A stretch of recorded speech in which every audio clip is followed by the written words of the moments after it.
Welcome to Street Startups, the innovative podcast for those who are looking to use their skills and talents to start successful businesses. Join us for each episode as we introduce you to successful community-based entrepreneurs and discuss the strategies necessary to launch your startup. Join startup strategists Tracey and C.J. to learn more about what it takes to be a successful entrepreneur in your community.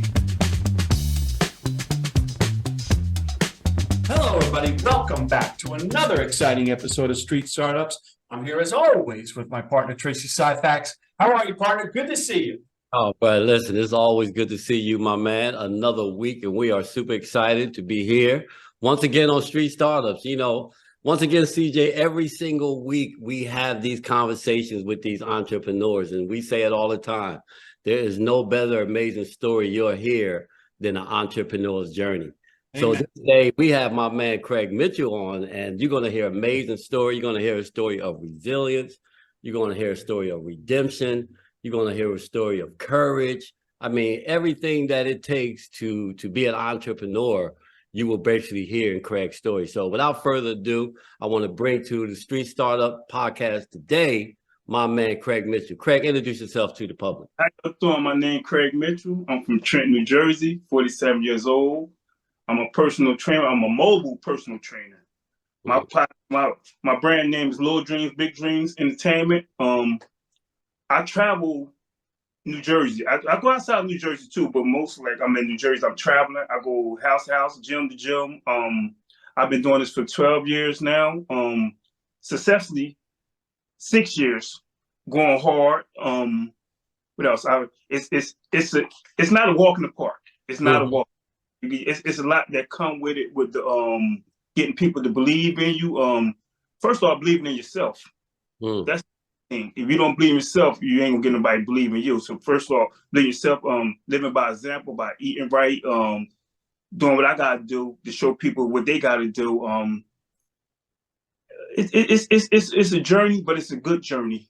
It's a long journey. And what's going on today with the wars and the health and the COVID and stuff like that, it's a good thing to eat right, be healthy, and not help with mental health too. Absolutely. And when you talk about that, Craig, because, I always believe that, and I see you in the gym. So, we both come from that same mindset. We can recognize that our health is so important. But, you talk about that journey for the past 6 years, how you've going hard. I think when we talk about going hard as business people, as we talk about going hard as entrepreneurs, I think there's a certain mental space. I think there's a certain space we have to be in mentally in order to do the things that we're able to do successfully.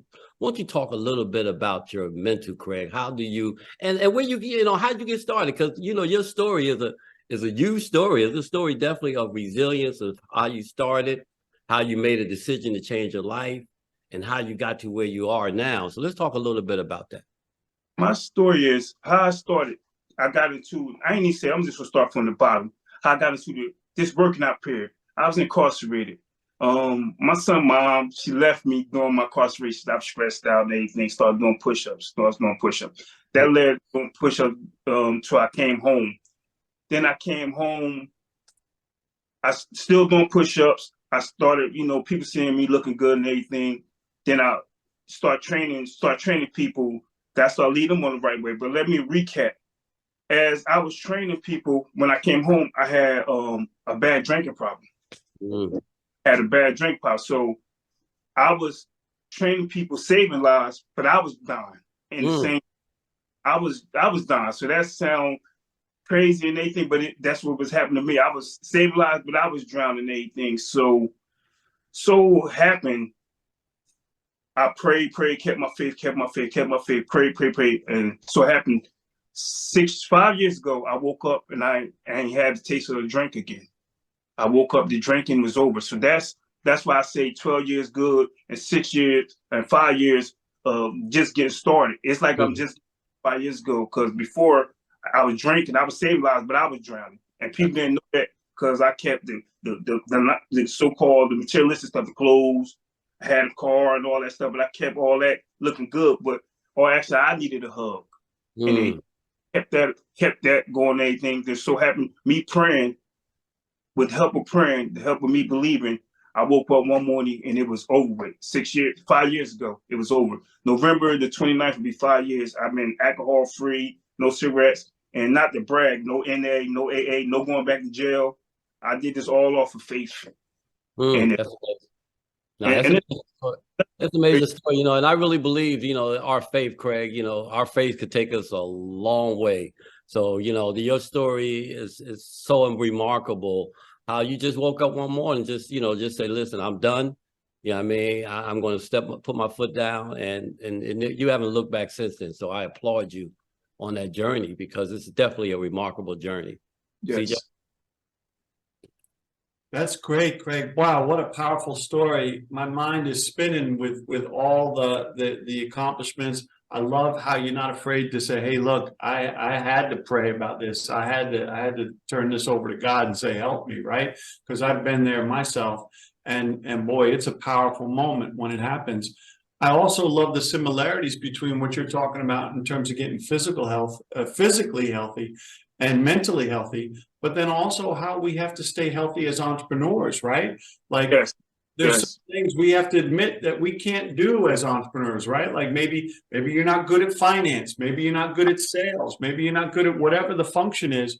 It's okay to let go and let somebody else help you with that, and let somebody else handle that part of the business. So there's so many similarities here, but let's stay with this mental health, physical health line that I think a lot of entrepreneurs walk, right? When you're dealing with somebody who you see that their life is not balanced, right, between the physical health and the mental health, what suggestions can you give them? Because entrepreneurs need help in that area. You know what? The bottom line of mental health, and it might sound, I don't know how it might sound to the world, they think, but I think the bottom line, you could talk. I think it comes with what you put in your body, how you eat. I think that play a big part on the mental and the physical health, of how you eat and how you looking at what you put in your body. You're not putting garbage in your body, because sometimes when you put garbage in your body, you get garbage thinking. When you put healthy in your body, you get healthy thinking. So it all, at the end of the day, it all boils down to how you eat. You eating proper, you do proper things. Your mind be on a good roadmap. When you see yourself eating right, you think more smarter. But if you eating a bunch of, I'm just gonna say garbage, a bunch of that ain't healthy for you, you all over the place. You everywhere with it. So my main thing is the eating part, because you could go to the gym and do all the working out you want. You could do all the selling stuff. You could be an entrepreneur and anything, but if you ain't eating right and you just eat on the go, you sometimes your mind be everywhere. So I think the eating part would be the most important part of it. Yeah, no, I think you make a great point. Absolutely. Excellent. Thank you. Yeah, and then too, Craig, when we talk about, not only the mental, but, it takes a lot of sacrifice. I say it all the time. You know what I mean? To be a successful entrepreneur, you sacrifice a lot. Yes. You sacrifice time with your family, you sacrifice a lifestyle, you sacrifice so many things. You talk about this often because I follow you on social media. You talk about how you had to struggle to get your license back, how you had to sacrifice and how you had to take chances in order for you to be where you are today. You knew you had to have a mobile training business, so you had to have a driver's license. You know what I mean? Talk about that sacrifice that you had to make in order to get your driver's license. Was I tried to go, as I was getting successful in the training world, I tried to go to the top without starting from the bottom. And as I said, I was trying to go to the top. I was starting a mobile personal training business without a driver's license. I ain't had no license at all. So I'm out here driving all around, doing all this stuff, but I ain't have a driver's license. So I had to stop lying to myself that I'm doing the right thing, but I wasn't doing the right thing. So what I did was I had 2 DWIs. So I tuned in that during the pandemic. I tuned into 2 DWIs, seen what I had to do to go to handle to get my license process on the road. So I contact people at DWI. I had to do a 148-hour overnight and a weekend overnight. So I had to do that overnight. I paid them, license. I did like programs. I had to go through the steps I had to go through to get my license and everything. And I took the journey of taking these steps so I could get on the right road. Because I was doing this same way. I was training and I was Don, same way I was driving, living this lifestyle, showing, going in, and I wasn't on the right path. And the main thing is stop lying to yourself. Wow.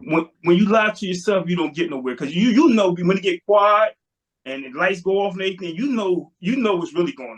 Mm-hmm. Nobody else. You could be wife, friend, girlfriend, anybody around you, but deep down inside that you're not being true to yourself. And I had to get that over. I'm stop drinking, I'm stop doing all this, but I'm not gonna be true to myself. So when I went through the journey again, my license, it took some money. I'm glad I did do it when I did, because I had a little bit of money to pay for to get it started. It cost me $10,000. This would be cost me $10,000 to get my license. I got them now, but it took a journey to do it, and I was lying to myself, lying to the world, doing all this stuff. But it took the steps to do it. I went through the steps to do it, and I had to go through the steps by myself to do it. I couldn't get no help. I couldn't have my girlfriend or somebody help me write this down. I had to go to these programs and show up myself and everything. So that's why I tell somebody, like I tell people now, it's never over. Don't give up. Keep pushing. Keep pushing. Just like, but the world will know that I get up. I go to work at 2:30 in the afternoon. I get off at 11 o'clock at night. I probably get to sleep like 12:30 after I take my shower. I'm right back up at 4 o'clock in the morning training for. Sometimes when I got to travel now, I'm up at 3, at the house like 3:30 in the morning traveling and stuff. So I sacrifice a lot, but I love it. It's a good. I'm not putting myself in harm's way. I got my license. I could drive anytime I want to. I'm not going to liquor store to get me a drink. What else? I can say I'm focused. Mm-hmm. I got my goals to my training business. My goals that I'm going so hard because my goals within 7 years, don't want to go as hard. Mm-hmm. So I want to get out the way, and then I ain't saying I want to still work and be entrepreneur and all that stuff, but I don't want to go as hard as I'm going. Absolutely. And I think one of the main things about your story, Craig, is that you take accountability. Mm-hmm. A lot of us have a hard time taking accountability for our actions, for our past doings, for where we are in life. I say all the time, every man on this earth is self-made. We're all self-made. Mm-hmm. Only the successful people admit it. But we're all self-made. Everything that we have in our life, we basically created ourselves. And you've created a great life for yourself, Craig, and done some amazing work. So I'm telling you, every day I see you on social media, every day I see you at the gym, super proud of all the things that you're doing for sure. CJ? Yeah, that's awesome. I mean, I'm taking notes over here, Craig. And if you haven't seen the tips that you're giving, the insights that you're giving are so powerful. I love the part of your story where you're talking about, hey, I was doing this as, I don't want to say hobby, but you were doing it for yourself. And then suddenly now you have a business as a trainer. We teach people to take their hobbies, their personal strengths, and turn those into businesses. Can you describe that transition point when you went from doing this for yourself to doing this as your business? How did that happen for you? It happened, just like I said, my son mine started off, but I'm gonna say it really happened 6 years ago when I really knew people believed in me. I really knew I was really saving lives. Like, I'm talking about weight loss, and people inboxing me and telling me that I'm helping them in their personal life do the mental part of it. Do the mental, not just me being a trainer. When as a personal trainer, when you get connected with people, people talk to you, they open up to you. So I'm giving them advice, and I share a lot of my personal experience. So I don't want, my clients think I'm this perfect guy because I got this type of physique, or they might see me on social media doing all this. So I share a lot of my personal life. But how I started, my journey started. I'm giving it all to my son mom. I gotta let her, because her being incarceration and her leaving me, it might seem like a bad thing, but it strengthened me. It strengthened for her. If anybody ever been locked up, you sit in that cell and somebody leave you and the lights get dim and you think to yourself, cracked out, tears come down my eyes. But it all actually made me stronger. It made me stand on my 2 feet, because I was looking for her. Every time I call, she answered the phone. She doing this. She got food packages and all this stuff. But when she stopped it, it made me a man inside the jail. It turned me a man inside the jail. So when I came home, I still had that one demon of drinking. So I went to I went to the my high power for that. And I let my high power take control of that. And he took control of that for me believing in him. So once he took control of that, it all making sense now. I see my brand getting bigger. I do bigger things. Only thing I had to get over a little bit now that I'm working on and it's getting better, as coming from the inner city or coming from the street life and stuff, everybody's not getting over on you. I had to go get over that part because business is business. Because when you come from the inner city or they so-called the hood, you think everything is a scam or everybody getting over. Everything's not a scam and everybody's not getting over you. So I had to get over that part. Oh, yeah. And, Craig, and I say it all the time, I mean, if you came from the streets, if you've been in jail, one of the most volatile things to be thrown into is a prison system.